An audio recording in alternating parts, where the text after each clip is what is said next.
Everybody, welcome back out to Superstition Mountain. I'm here with Blake. So I think that there's a few different ways we can stop a golf ball. I could stop it with spin.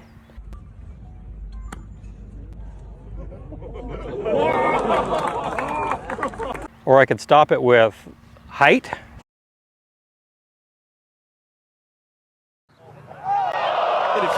Trajectory, get the ball to descend pretty straight down. So let's get into it. At a high level, it's course conditions, right? So if greens are kind of soft and slow, my preference would be to use trajectory to actually stop the golf ball.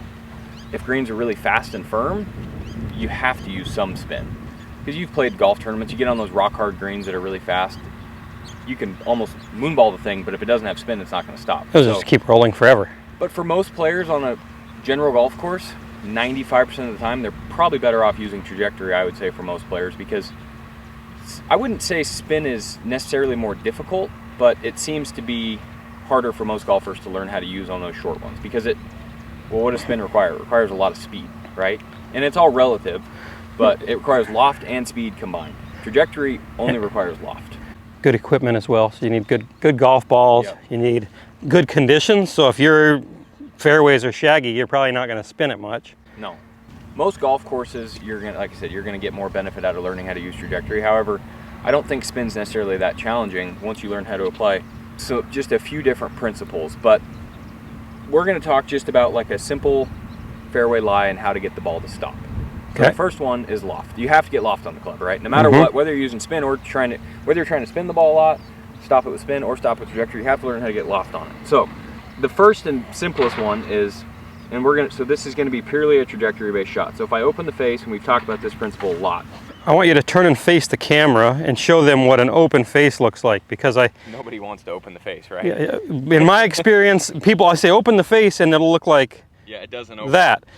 If I'm simply changing loft, and I'm not changing alignment or ball position yet, so I just want to hit it higher using loft, that's what an open face looks like.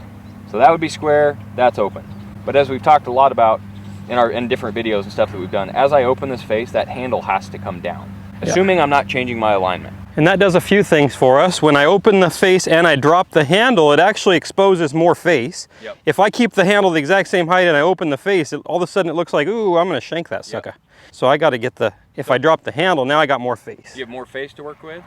The club face is now square to wherever you're aiming, and it actually adds more loft. Yes. Right? As I drop this handle, it actually adds more loft to it. Now the key to this is I have to make some setup adjustments. So my hands are a little lower. I'm probably going to be slightly more bent over and a little bit further from the golf ball. In this particular shot, we're also going to learn how to use that slow tempo shot that we talked a lot about. So it's going to be big and smooth versus accelerating. Because I want this ball to roll up the face so that it comes down softly. So when it rolls up the face, it's going to launch a little higher. It's actually not going to have a lot of spin, but it's going to have a lot of trajectory. So this would be a standard setup. Now I'm going to open that face and you'll see me drop that handle down. And I'm going to make a few practice swings just so you can see the tempo. So it's going to be big, slow. You'll actually see the club release past me a little bit, right? And that's mostly a byproduct of my tempo.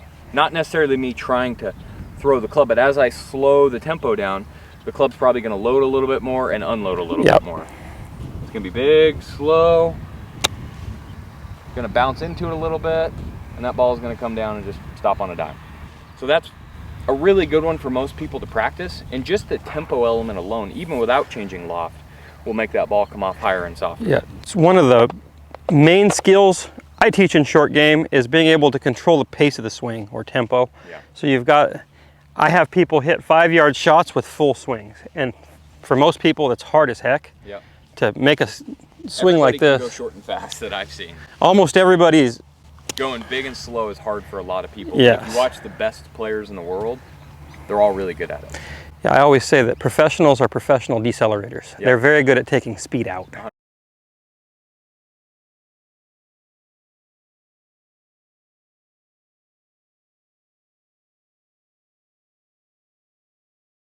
100%. And the short shots, it's a skill you have to learn. Now, if I wanted to hit roughly that same distance, but I wanted to do it more with spin, I'm going to do it a lot differently than I just hit that shot. Instead of opening the face and dropping the handle, I'm still going to open the face. However, this time, instead of dropping the handle, I'm actually going to move that ball position forward in my stance and I'm gonna open up my body.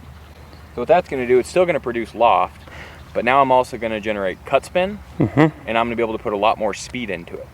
In this shot, the motion's also gonna look a lot different. Because I'm utilizing more speed, there's not gonna be nearly as much of that club unloading.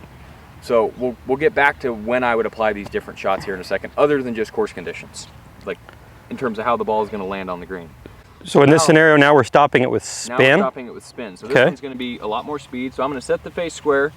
I'm gonna bump the ball position really far forward in my stance. Where's that at? Almost outside my front foot. Yeah, it's clear up on your front toe. And you're gonna see how much I have to open up my body to ensure that I still make good contact and get cut spin on it. So now you're gonna see what this motion looks like. So it's gonna be really out to in, and there's gonna be a lot more speed put into this. See how much speed I can put to make the ball go that same distance? And made it. But that motion looks a lot wider with a lot more acceleration, right? So my general preference, if you can execute both of those shots, is the one where I'm open and using a lot of speed. I want to use when the ground where underneath my lie is firm. Cameron Young.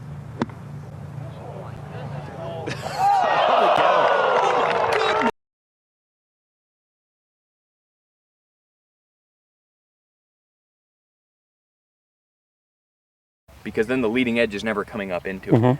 Versus the first one I hit, where it's big, slow tempo and lots of bounce, I'd rather use that when the ground's soft because I know I'm gonna hit behind it and actually have the shaft a lot more neutral.